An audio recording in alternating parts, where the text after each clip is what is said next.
Ito, liwanagin po natin. Meron naman hong bahagyang kalituhan, pwedeng sadyang nililito, sinasadya na talagang linlangin ang mga tao at mga kinaukulan. Ito po yung issue na pinapalabas po ng mga Duterte na hindi daw dapat kasuhan si Vice President Sara Duterte. Parang gusto nilang palabasin na may immunity yan dahil Vice President. Hindi pwedeng kasuhan dahil elected Vice President. Wow! Pero ngayon, ang maganda, pinaninindigan po ng pamahalaan, lalo na po ng Department of Justice, na merong karapatan kahit na isang impeachable official ang Vice President na kasuhan ng kriminal kung kinakailangan. Base niya sa nangyayari, base sa mga kaganapan. Ito, pakinggan po ninyo itong paliwanag ni Undersecretary Jess Andres ng Department of Justice, isa sa mga senior Undersecretary ng Department of Justice. Pag sinabing Department of Justice, sila po yung abogado ng mamamayan. So pakinggan po niyo ang kanyang paliwanag tungkol dito sa isyong ito para hindi nakakalituhan kasi pinipilit ho talaga kasing lumusot o magpalusot yung kabilang kampo. Hindi maliwanag para sa akin na ang binibigyan ng immunity from suit ayon sa ating konstitusyon ay ang Pangulo lamang. And that immunity applies only during his term.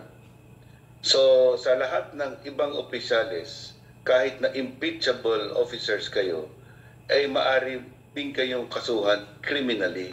Sa katunayan, meron na nga kaso sa Korte Suprema na nagsangguni ang isang abogado kasi merong isa dating case ng disbarment against an impeachable officer, a Supreme Court Justice. At ang sabi ng Korte Suprema, hindi nyo pwedeng gawin yung disbarment during the time na nakaupo pa at hindi pa nai-impeach ang opisyales. Kasi itong disbarment na ito, matatanggal ang authority to practice law. And an authority to practice law is a requirement for you to be a Supreme Court Justice. So kailangan i-impeach mo muna bago mo i-file yung disbarment. Pero sa kaso ng Vice Presidente, hindi naman kailangan sa position niya na siya ay abogado. Ang Vice Presidente, maaaring maging Vice Presidente kahit hindi siya abogado. So yung sinasabi nilang kaso, in re Raul Gonzales, hindi po nag-a-apply yan sa kaso na ito. Ayun. At sa katunayan, nagkaroon na tayo ng President, si Vice President Leni Robredo, noong araw. Opo.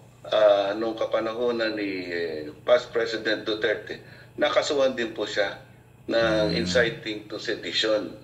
At the Department of Justice acquired jurisdiction and took cognizance of the case without any question on its jurisdiction.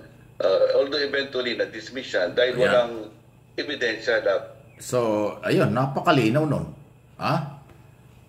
Ang sinasabi ngayon ni Undersecretary Andres, Andres, pwedeng kasuhan ng criminal case kahit Vice President. Walang immunity. O yan. Matindi po. Legal and technical siguro ito na usapin. Maaaring political din.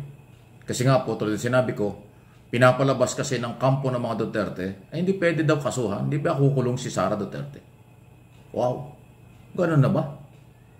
Mabuti lang ho't niliwanag ng DOJ na hindi yan. Hindi ganyan. Kasi kung ganito po ang sitwasyon, lagi na lang kawawa ang maliliit, kawawa ang mahihirap, kawawa ang walang kapangyarihan kung ganyan ang proseso ng batas. Ang Vice President nag-utos para sa buhay. Pinakukuha yung buhay ng Pangulo, First Lady at saka Speaker of the House. Na yung pong pag-uutos pa lang, krimen Pag nangyari, talagang krimeng matindi yan. Kaya dapat managot ang nag-utos at inutusan. Di ba? Tapos ngayon sasabihin ng iba, Vice President yan, may immunity yan, hindi dapat kasuhan. Di ba? Nakakalungkot yun. Ang simpleng mamamayan, pangkaraniwan tao, kahit biro lang kinakasuhan. Tulad ng controversial na bomb joke, yung pagbibirong mayroong bomba sa airport, sa aeroplano, kung saan man bawal na lugar, hinuhuli ka agad, kulong ka agad pag sibilyan o mamamayang pangkaraniwan. Joke lang yon, nagbibiro lang. Kulong. Ito, hindi ito nagbibiro. Galit na galit, gigil na gigil, dun sa audio ni Sara Duterte na nag-uutos siya at mayroon na siyang inutusan at tinanggap yung utos. Ngayon, sasabihin nyo, hindi pwedeng kasuhan? Ano ang batas natin? Anong klaseng gobyerno tayo pagka ganon? Kaya mabuhay ang DOJ under President Marcos Jr. dahil yan ang paninindigan ng DOJ. Hindi. Dapat managot, dapat kasuhan kahit sino. Walang immunity ang Vice President sa kasong kriminal. Ayan po yung magandang balita. Sana ipakita naman ng lahat, hindi lang ng gobyerno, no one is above the law.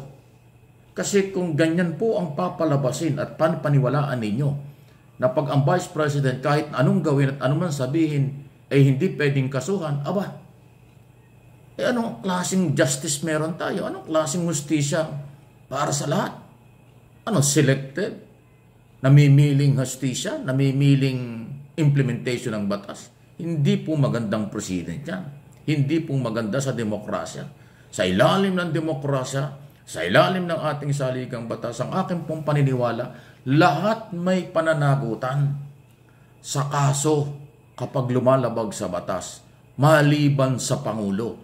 Ang Pangulo lang ang merong immunity. Hindi mo pwedeng kasuhan habang nakaupo.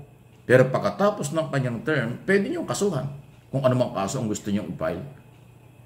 Kasong kriminal, kung kinakailangan. Pero nakaupo hindi. Pero mula doon, sa presidente, lahat ng pababa, Chief Justice, Associate Justice, Chairman ng mga Constitutional Commission, at Vice President, walang immunity dapat sa criminal case o anumang kasong kriminal. Dapat ganun. At yun ang sinasabi ngayon ng abogado ng mamamayan. Sino bang abogado ng mamamayan? Departamento ng Hustisya, Department of Justice. Ayan, malinaw yan. Okay? Kung meron man nagsasabi na hindi pwedeng kasuhan, dapat makulong, may immunity si Sara, palagay ko political statement lang yan. Yun ang isa. Pangalawa, siguro DDS yan. Kung yan ay nakapwesto sa gobyerno, siguro may utang na loob sa mga Duterte dahil ini-appoint yan ng mga Duterte. O yan ay tao ng mga Duterte. O yan ay kakampi ng mga Duterte. Kaya yun ang sinasabi. Pero kung magiging neutral yan, magiging neutral sila, dapat huwag pigilan ang investigasyon at pagpapail ng kaso. At ako naniniwala, hindi mapipigilan ang gobyerno sa pag-iimbestiga at paghaharap ng kasong kriminal laban kay Sara Duterte kasi malinaw na malinaw, crime o krimen ang pag-uutos para kunin ang buhay ng Chief Executive at ng Speaker of the House at ang First Lady ng bansa. Yun lang yun.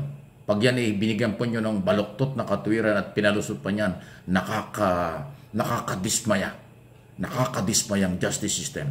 Nakakadismayang batas natin kapag po ganyan. Huwag naman sana. Talagang maraming nanlilinlang. Marami pong uri or grupo o may mga grupo na talaga hong iba ang mga sinasabi. Kaya samahan po ninyo ako.